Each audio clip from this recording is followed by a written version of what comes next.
Hi everyone, welcome back. We're out on a bit of an excursion today. We've come to the Dowerin Machinery Field Days. This used to be the biggest machinery field day in the Southern Hemisphere. That has now been taken over by Toodyay, but this is still one of the biggest machinery field days in the Southern Hemisphere. This field day is mainly set up for the large farmers. We have some of the biggest machinery available here today, but it's always great for the small farmers to go along and have a look at what potentially is available and how the bigger guys do things. They do also have some stuff for the smaller guys if you're looking for solar water pumps, solar systems, all of that sort of stuff. So we're going to go in and have a bit of a look around and we'll show you some of the stuff that is available here.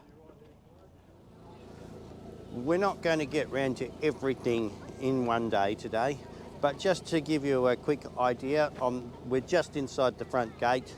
We've got Moylan silos, which are a locally made silo here, and they've got a big display of silos.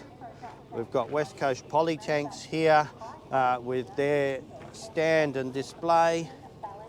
Around here we've got some of the smaller Kubota, or we've got the Kubota stand with their display, and further down we've got tools and food and all sorts of things like that. So we're just going to have a wander around and see what we can find.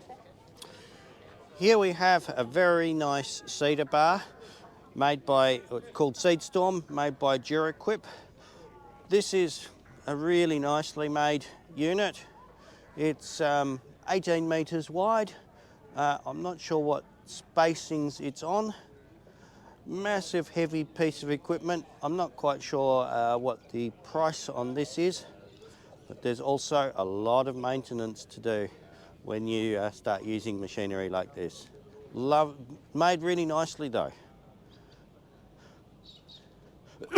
If we come down and have a look at the planting heads, these are all dual shoot, so you got fertiliser and seed delivered separately. You dig a nice deep trench with your point. Fertiliser comes in below your crop. It covers a little bit in, a little bit of soil over the top of your fertiliser, and drops the seed in behind, and then your press wheel plants it, rolls it in nice and neatly.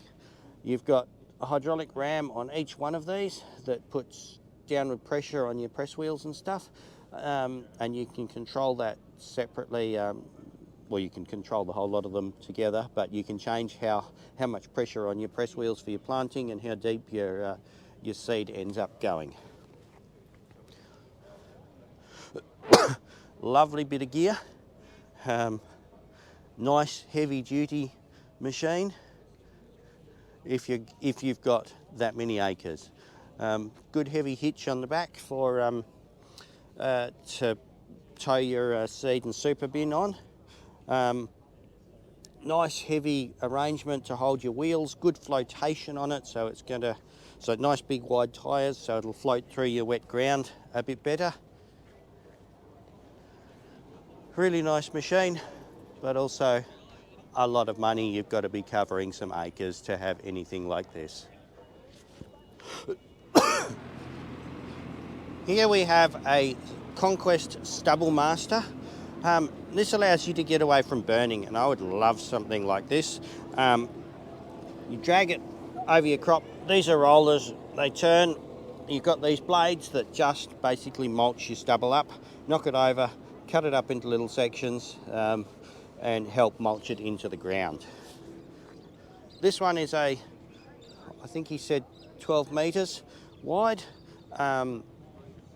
They do make them in smaller sizes as well, and this is why it's great to come along to days like this, because you can get ideas about how the bigger guys are doing things, and sometimes then you can adapt the machinery to work on your place.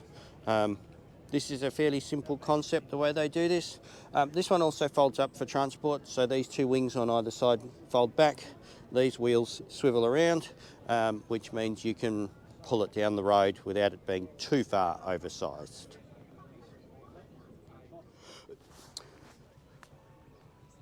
Here we have a harvester front. This is the bit that picks up the grain and takes it into the harvester.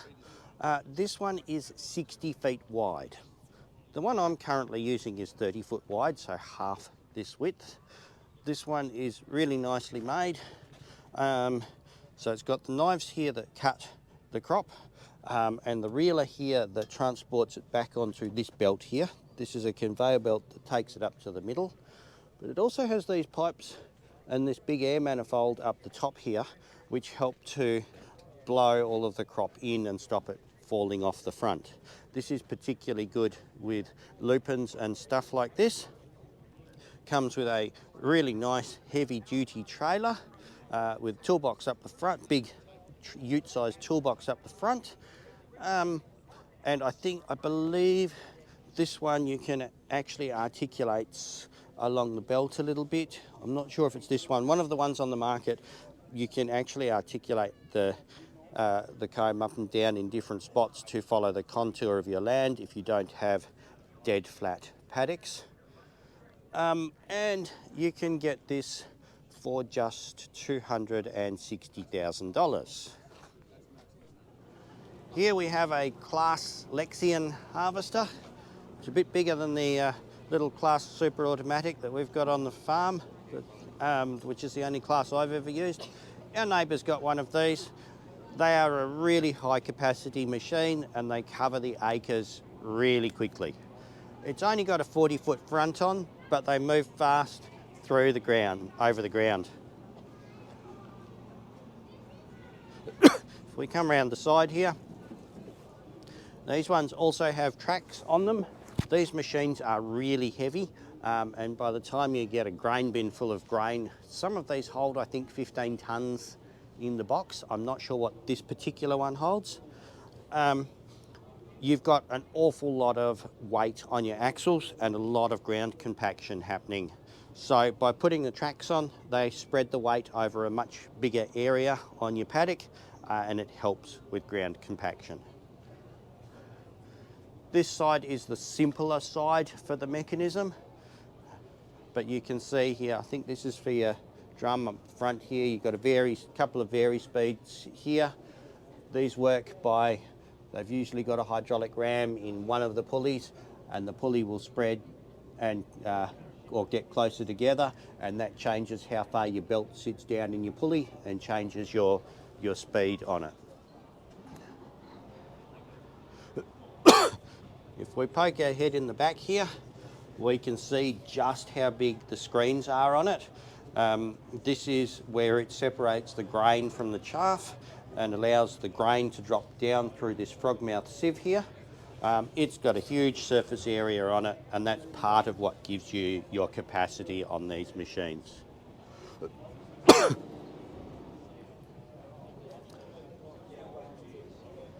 If we come around this side, this is the slightly more complicated side of the mechanism.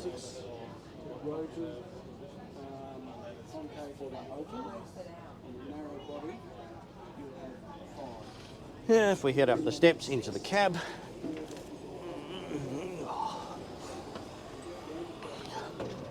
huge cab, passenger seat or room for the dog. You get a fantastic view from up here of the full width of the comb, so you can see any of the obstacles. This is the joystick that controls just about everything. So you've got forward and reverse on here, you've got comb up and down, you've got control for the reelers, you've got a comb stop button for if you get something on the comb you don't want. You've got your auto steer on and off, monitor here for all of your grain stuff. If we turn around here, we can see just how big the grain bin is. Hi everyone, and welcome back to Brookdale Farm here on YouTube. Today, we're at the Dowerin Field Days. Wait a second, this isn't my channel. So this is Noah from TJM Farming. He's based not too far from me. Go over and check his channel out too. I'll put a link up in the description. Yeah.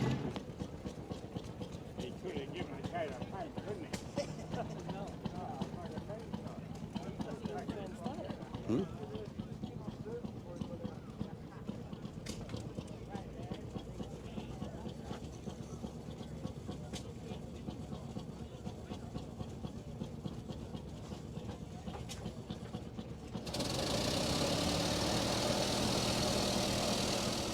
we have a beautifully restored 1928 Willys Overland truck. Just something caught my eye that you don't see very often anymore in the engine bays. These don't have a fuel pump on them. The fuel tank is under the seat here, and will gravity feed to the carburetor as long as you're on flat ground or going down hills. This is a vacuum tank, and it uses vacuum off your manifold here. There's a small tank inside it. Here is your fuel line that goes back to your fuel tank. There's a float in here with a valve on it inside the small tank. When this tank is empty, the float drops down and opens up your manifold vacuum, which sucks petrol into your small tank. When the tank fills up, your float valve lifts up and opens another valve that drops fuel down into here. And allows air to be sucked in through this breather here. That means you've got a little tiny tank here that is directly feeding your carburetor, and it is just gravity fed from there. And you don't see them in working order very often anymore. This is a rather nicely restored truck, and there's a Pedrick bag loader on the back end here. Today we had quite a good collection of vintage tractors and trucks, and Track Mac are out here doing tractor pulls with them. A lot of them are running today, and they also have a parade at some point during the day. I didn't get to see that today though.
These are a Field Marshal single cylinder 2-stroke diesel or crude oil engine tractor.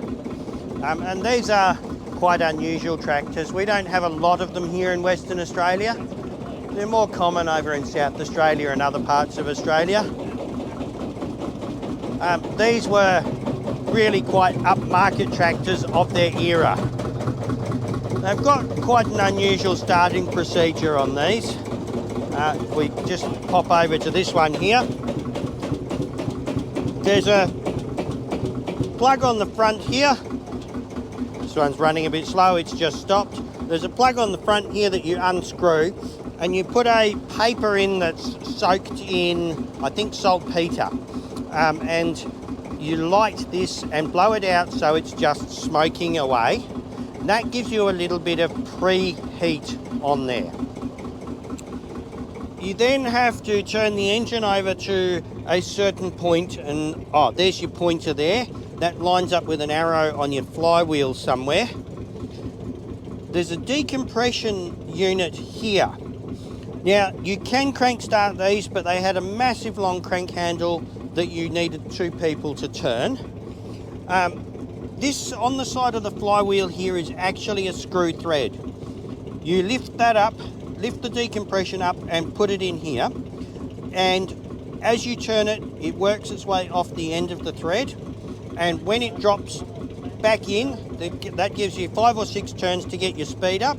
When it drops back down, your compression comes up and it, with any luck, will fire. The other way of starting these is they've got this odd looking thing on the side here.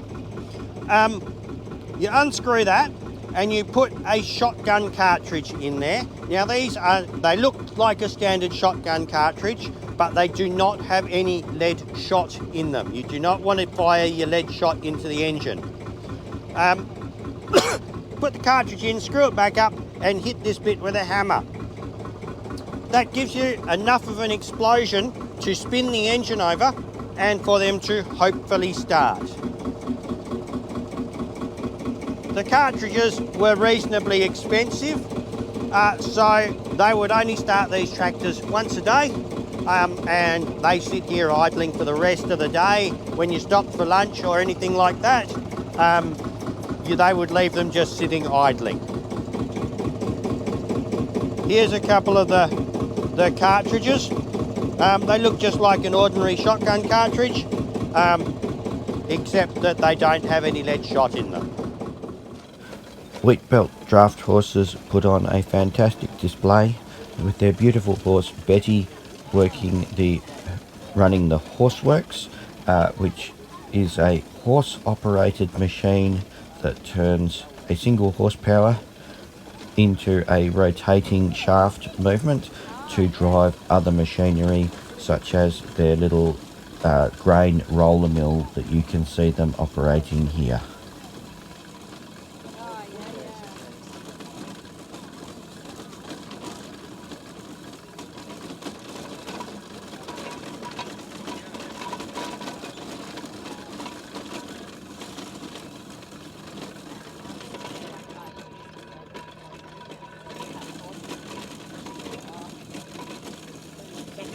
Choked up in there, the grain doesn't fall through. Small belt here drives a little agitator in here, but sometimes it still just jams up.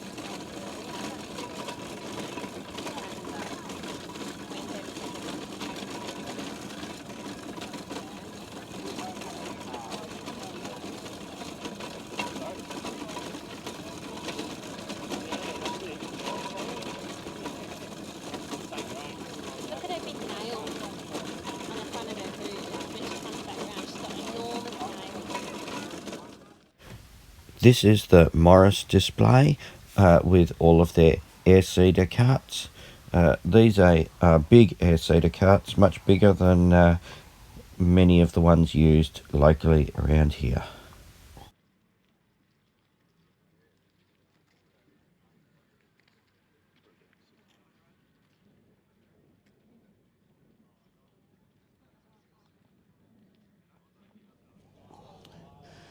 Here we have a big New Holland harvester, and this one does have one of the articulating fronts on it.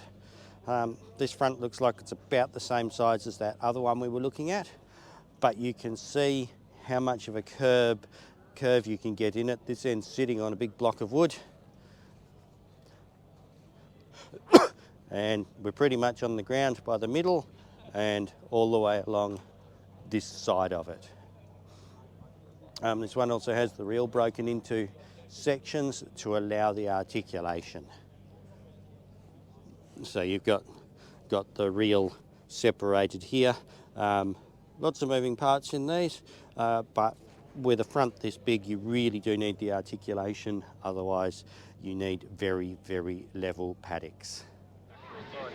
Down through the middle of the oval here, they've got smaller stalls selling all sorts of smaller items like solar lighting, security cameras, a whole bundle of the smaller items that you might need on your property. They also had some log chop and sawing competitions. I have had a go on one end of a two-man crosscut saw like this, and it is incredibly hard work, but they do cut beautifully.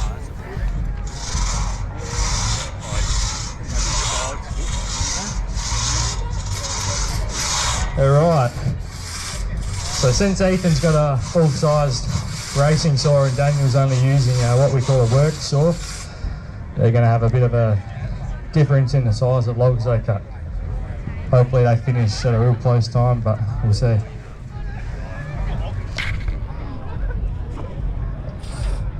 Alright, on 3. Ready? 1, 2, 3.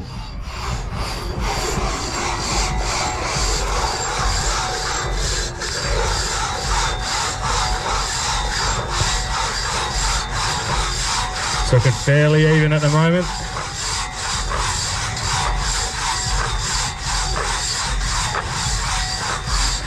Gonna be a tight finish. Oh, Daniel. Down along here they had all of the stalls with your smaller people mover type vehicles, quad bikes and motorbikes and side-by-side buggies and things like that.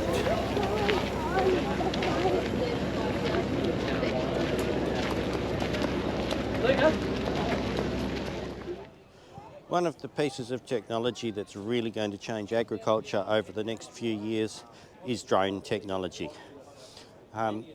You can get drones to do all sorts of things now, from map your paddocks to spread fertiliser to spray your weeds. This one is set up for spreading granules, fertiliser, lime, something like that, and will hold about 80 kilos. You get 2 battery packs with it. It's got a 20-minute unladen flight time, a 10-minute fully laden flight time, but your other battery recharges in 9 minutes. They've got another drone up there which is set up for spraying, and you can change all sorts of things on that for your droplet size and your spray patterns. You can map out your paddocks. These have radar and LiDAR on them for obstacle avoidance. There's all sorts of amazing things that you can do with these. And these are really going to change the way agriculture is done over the next few years. So these shows are really great for finding out what major technology is coming up over the next little while, and to get to have a look at it. While these are already coming down in price, and they're not out of the range of a medium-sized farmer even now. And it doesn't chew up your paddocks like when you're trying to spray and it's too wet and you end up getting bogged and things like that. These have so many major advantages.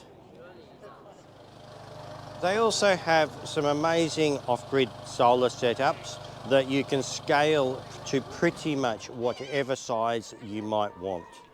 This is a really neat setup that's in a 10-foot container with solar panels that just fold out. And if we look in here, there's more and more panels all the way back there, and it just depends how long you build the rails for to spread them out. And then the outside panels fold out as well to give you twice the width of the container here. These are modular systems, so you can make them as big or as small as you need them to be. And you can link them up with more or less batteries and basically whatever you need.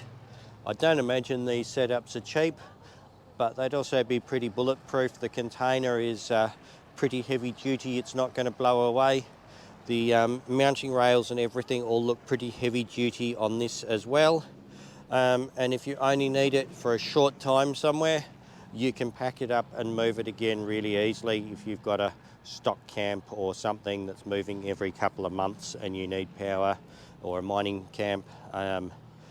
It's bigger than what you'd need just for your own homestead, but they have smaller modules as well. This one's just a little 2-panel setup, and you can basically grow them from this size up to multiple units of this. Well, it's been a fairly long day. I haven't shown even a third of what's here. There's just too much to put in a video. It's well worth coming up and having a wander round and having a look at least once for anybody who's in the agriculture business. I hope you've enjoyed this little video. Thanks very much for watching. and I hope to see you again next time. Bye.